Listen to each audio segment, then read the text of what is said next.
Welcome back, or welcome if you're just joining us. It's the France 24 debate. The United Nations, well, it's all about diplomacy. It's the UN's annual assembly opening, what they call UN Week in New York. And diplomacy put to the test when it comes to Syria. We're talking about it in the debate with Manuel Lafont-Rapnouil, Paris Bureau Chief of the European Council on Foreign Relations. Welcome back. Welcome back as well to journalist Dimitri Dekochko and France 24's very own Sanam Chantier. Now, we were talking before the break about how Barack Obama, his final speech before the UN General Assembly, played it diplomatic when it came to Syria. As for France's president, it was no holds bar. Damascus is to blame for the shattering of the ceasefire. The regime is responsible for its failure, and it cannot be exonerated by the mistakes that others have made. And I would say to the regime's foreign supporters that they need to compel its hand to peace. If not, they will, also alongside the regime, bear the responsibility for the division and chaos in Syria. Manuel Lafont-Rapnouil, why didn't we hear those kinds of words from Barack Obama? Because he wants to give a chance to the process that he is pursuing, whereas France feels excluded from that process, or at least marginalized in some way, and would like to see another kind of a process, not just to be in the process, but also to have the process focusing on a few other issues. Sanam Chantier, we saw the French foreign minister complain that he's been shut out. He wanted the details of that US-Russia agreement. They wanted to be a part of it, but it seems like the leaders of this peace process have been chosen and it's essentially up to them. That said, earlier yesterday, the first group that we heard from that the ceasefire was in fact dead in the water was the Syrian military. So despite this power that they seem to have, it seems that other players like Iran and the Saudi Arabia, the Turkeys of the world, do have a play in this as well. Do have a play in this as well. What did you think listening to François Hollande? We all remember 2013. The French were ready to follow the US with airstrikes after the chemical weapons were used. It didn't happen, of course, in the end. What do you think of Hollande, Obama, and the chemistry when it comes to Syria? In particular, when we're looking at Hollande speak at the moment, we have to realize that he's not just on the world stage, he's addressing the people of France ahead of the upcoming presidential elections. He's one of the least popular presidents that the Republic has had, and he needs to win the vote, hence the fact he's speaking so harshly. For Obama, he's a man that's hanging up his hat in the coming months. And actually, you and I have spoken about this on the set before. Obama, I think the stakes are slightly higher for him because he's very much aware that after his departure, he's a man known, as you mentioned earlier, for diplomacy with unlikely countries like Iran and Cuba. And there is concern that once he leaves, that any likelihood of relations resuming on a détente between Moscow and Washington will become impossible. So the dynamics are very different. And as I said, Hollande is speaking also to a very domestic audience there. All right. And you think he will earn votes? It's not for me to say. With such a deal. It shows that France has no more Middle East policy. It is just, they just follow what the Americans say, and even the most conservative Americans. I have to disagree. I remember covering extensively the Iran nuclear deal, and the French were the voices of opposition going against what the Americans were saying, and they had their voices heard. I don't necessarily think... We cannot say anything now. The Obama, it's true because we are not believed. I don't think that the most conservative Americans supports the International Criminal Court, supports the UN mediation, supports a role for the UN in responding to the chemical attacks which are taking place in Syria. I think that's a very different line. I think that the most conservative Americans think that the first threat is Daesh. That's not the French view. I don't think there's... It's funny how usually French is criticized for having lost its Middle East policy because it's aligned on the US government. Yeah. And now that it is actually at loggerheads with the US government, it's still being accused of having lost its Middle East policy because it's aligned on other Americans. On the new conservative Americans. The new conservative position not French is policy. So different from it's not French policy. There's nothing similar we in could the French hope policy. that when Fabius left, we would change a little. No, there was no change, and Because Manuel Laforapnouy, this statement is... For viewers, they don't quite understand how it is that with those Iran negotiations with Syria, the French, at least in rhetoric, more hawkish than the Americans. We have different interests. That's the basis for the French Middle East policy. We have different interests from the UN, and we are pursuing them. Then you may agree with the policy or not. I don't agree with everything. But on Iran, the more hawkish stance was to support a deal that then went to the UN. How is that neoconservative? Never a neoconservative would have first supported a deal thinking that you can actually negotiate the cessation of the nuclear program with the Iranian, and then never the neoconservative would have considered that going to the UN to give that agreement some international weight, including legally speaking, would have been a neoconservative position. And that's what the French did. It's not because you believe that you have some interest and that you need for those interests to be taken care of that you become a neoconservative. That's just oversimplification. Well, the result is we are completely excluded in all that. And the truce has been negotiated between Kerry and Lavrov, and nothing now. France is completely... Nobody asked anything about France. Is that what you're saying? Of course, maybe not. But France could have a voice, and maybe in this difficult situation, maybe France could have played a role. Yeah, but having lots of, again, as we said in part one of our discussion, having lots of people in the room got us nowhere when it came to Syria. No, I don't agree with that. You cannot say about chaos and say the regime is guilty for everything. So what? If the regime is falling like it was... The Damascus government has killed a lot more people than ISIS. That is so what will happen in Syria if the regime falls? Who will come to the power? Americans cannot separate good rebels. Good rebels. Well, they're friends from al-Nusra. So... But why are you neglecting the interests of the Russian government in all this? Real problem. Why are we neglecting the interests of the Russian government in all this? The fact that they gained their stature, certainly in the Middle East, was elevated when they managed to gain some areas back, like Palmyra. And in the aftermath of... I haven't stopped speaking. In the aftermath of that, what they're pursuing is, as we'd mentioned earlier, a seat on the table amongst other world leaders, amongst the international community. So Russia itself has its own interest, and we can't neglect that in the equation. Of course. Why have the US not stopped the Islamic State when it was attacking Palmyra? Why? It was about 100 kilometers. Why has the Syrian army stopped? Why could stop it? The Syrian army wasn't in position to do it. They had not the strength to do it. They withdrew from Palmyra. They were holding the position and they withdrew. No, they withdrew because they could not defend it. That is what they said, at least. Because their priority is not fighting Daesh. They can make a difference between the good rebels and the terrorists. Now the priority when the terrorists are coming to Palmyra, they withdraw. When there are rebels in Aleppo, they attack.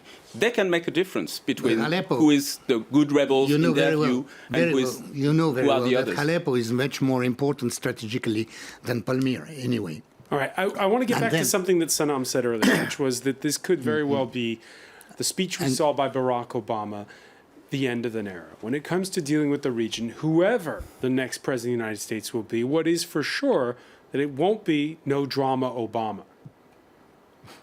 As Secretary of State, she allowed thousands of criminal aliens to be released into our communities because their home countries wouldn't take them back. They didn't want them. A lot of the rhetoric we've heard from Donald Trump has been seized on by terrorists, in particular ISIS. They want to use that to recruit more fighters to their cause by turning it into a religious conflict. Right. When you look at the crop of candidates on offer, Manuel Laforapnouy, what are your thoughts about the future for diplomacy in January of 2017 when a new U.S. president is inaugurated? Well, even worse than that, because usually when the new U.S. president is inaugurated, then it takes ages before he can actually get any sensible diplomacy because he needs to appoint his government, to appoint the staff, etc. So it's going to take ages, and we are losing time. in the face of a dramatic situation, not just from the humanitarian standpoint, but from the security implications of it, which is why I do agree with the French authorities that we shouldn't be focusing only on violence reduction and humanitarian assistance increase, even if those are legitimate goals, but we should be looking for something quicker, more comprehensive, more political, more to the point. Dmitry Dikochko, will the world be a safer place with Hillary Clinton or Donald Trump as president? I'm very afraid if Clinton comes to power. About Trump, I don't know. I know another thing.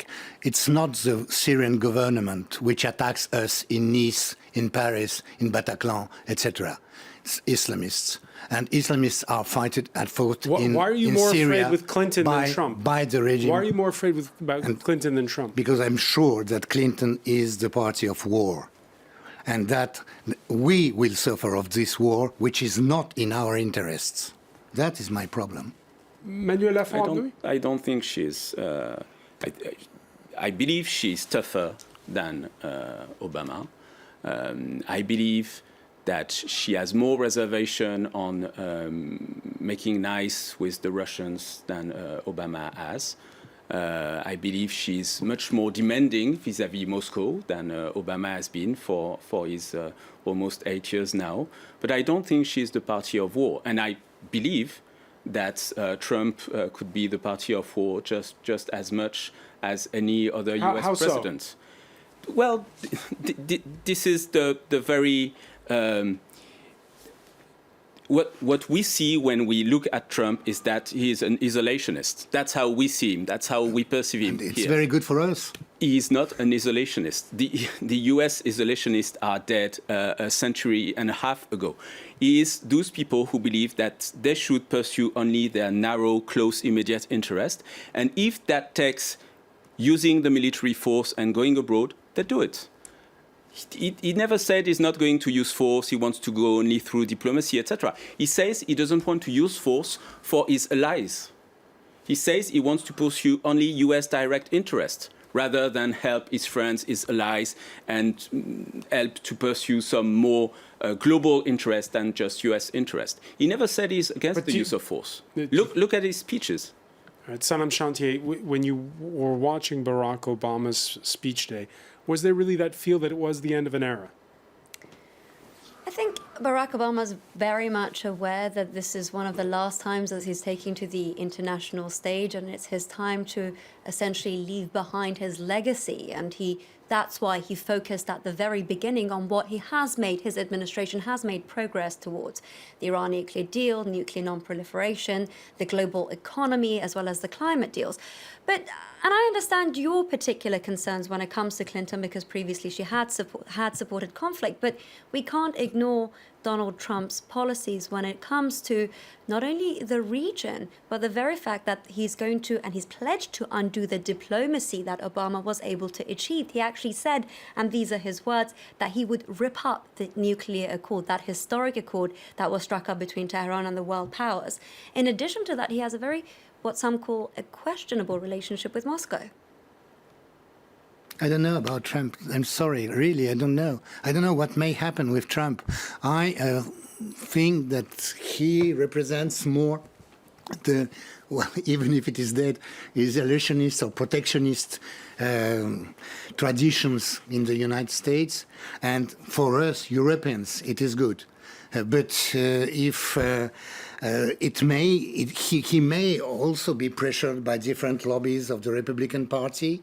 So I cannot say it would be good, but I am afraid by Clinton. I am sure Clinton was Secretary of State for a few years. So how would her policy be different from President Obama? Qatarians and Saudis, and she has played a bad role in Ukraine. So I think but that was Obama's policy. How would that be different? I don't understand. Well, maybe yes. Maybe yes, but I think she is tougher than Obama. Also, the U.S. administration policy hasn't changed under Kerry towards Saudi Arabia, so I'm not quite sure what the difference is. Well, we will see, but why is she doing her campaign now mainly against Russia? Why is this argument? Why? I mean, because of the is accusations it of the Russian main hackers, enemy? Is it the main enemy? Again, not Russians are killing people in Nice and in Bataclan. But reportedly, they hacked the Why should but Bridwater, the general who was in charge of the NATO in Western Europe, was explaining us that the main enemy is Russia. They are not our enemy. They are not. And we are interested in cooperating with Russia, which is the other part of Europe. All right. Well, And which Russian has hackers complementary certainly are accused interests of with us. hacking her campaign. It's Russian jets have bombed civilians in Syria in the past. It seems as though Listen, it's a bit odd that Donald Trump's statements. And the question is that when it comes to international policy, is there not a chance that adversaries of the United States might misread President Trump's statements and perhaps try to overstretch, that we could have a more volatile situation? We could have a bigger chance of a conflict with Russia. question mark, I don't know. I know you say bombing by Russians in Syria. Well, Russians have intervened and have stopped the progression of Islamists. Right now, We have to remember to come that. back to Syria, one of the consequences of Obama's policy is kind of a power vacuum in Syria. And Obama says that there are no military solution, and he's trying to push for the conditions that would then allow a political process, which he's not speaking at all about, but that's what he says. But in the meantime, the situation in Syria is more militarized than ever. And the problem is the discrepancy between that goal of a political process and that situation where most actors who are active on the ground are relying on military assets and on the use of force as a leverage to get to reach their goals. That situation has been favored by that kind of power vacuum of the U.S. administration saying, I'm not going to go. And the regional powers are worried of that situation, and that is not helping to bring them on board of the cessation of hostility or any political process that one could work on. So I'm not sure a more self-interested US government would be better for the situation in the Middle East. It would just create more, as you said, enable more chaos and more agitation and more fragmentation of what is happening in the region. But do you think there may be more chaos than what happened in Iraq after the American invasion, in Afghanistan, in Libya with, unhappily, our help? And unfortunately, you see, unfortunately, it can be much worse. And they wanted to do the same in Syria. That's very different. Of course they want it. Of course, the biggest problem in Syria is that the Syrians themselves don't seem to be tired of fighting at this particular point. I'm not talking about the civilians, obviously, but militant groups. What do you do? That's a very simplistic way of seeing peace processes. You wait for the parties to be tired of fighting, and then you show up and say, hey, you know what? I've got a political solution for you. Just sign there, and it will be good. That's not how it happens, because people are tired. I don't see how they could not be tired given the level of destruction and damages that is done to the country. They are tired. They have to be tired. They just believe that they have even more to lose in a political solution now than in trying to hold to what they have now. And that is where the external intervention, political intervention, I'm not speaking about military intervention, that's where there's a role for an external intervention, to try to create a solution where people who do not trust each other at least would trust a third party and believe that there is a chance that that political process could actually make the situation better and not worse. And right now, nobody has trust in anyone. All right, when you talk about an external intervention, what do you mean exactly? Well, if you give more weight to the UN mediation, if you try to understand how you can reduce violence, not by having those kind of cessation of hostility agreements that are just up there in the air because they have no ownership for the parties. Kofi Annan, when he left, said that his utmost regret was that there wouldn't be a weapons embargo on Syria. time has changed. Maybe it's too late to do that. That would mean that the Turks would have to go out, the Russians would have to go out, the Iranians would have to go out. That's very complicated to put in place now. But there are things that could have been done, and maybe things that could be done now to allow for that, to create that space for a political solution, or at least for a political effort. Nobody is taking care, nobody is even making the effort to go in that direction these days. No, but it seems to be... And no France, unhappily. With our position, we cannot speak to Damas I regime. get the sense, because we've been talking about this on this show for more than 5 years, that it's always Groundhog Day when we get to this point, because there are those who say, oh, well, when we sit down finally to something serious, Bashar al-Assad has to go. And others say, no, of course he has to stay. So it just seems as though we just go around in circles. This is me putting my editorial cap on here, François. I really think that if we didn't have external intervention from all the other players like Riyadh and Tehran and Ankara and Washington and Moscow, and the list goes on, then actually I think the two sides would have exhausted their resources. We're talking about funds and arms.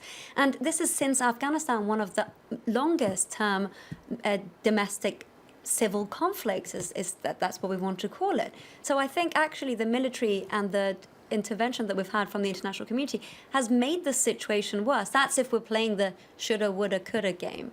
Right. Of course, the one in Lebanon was a lot longer, if we think back to that civil war. Yes.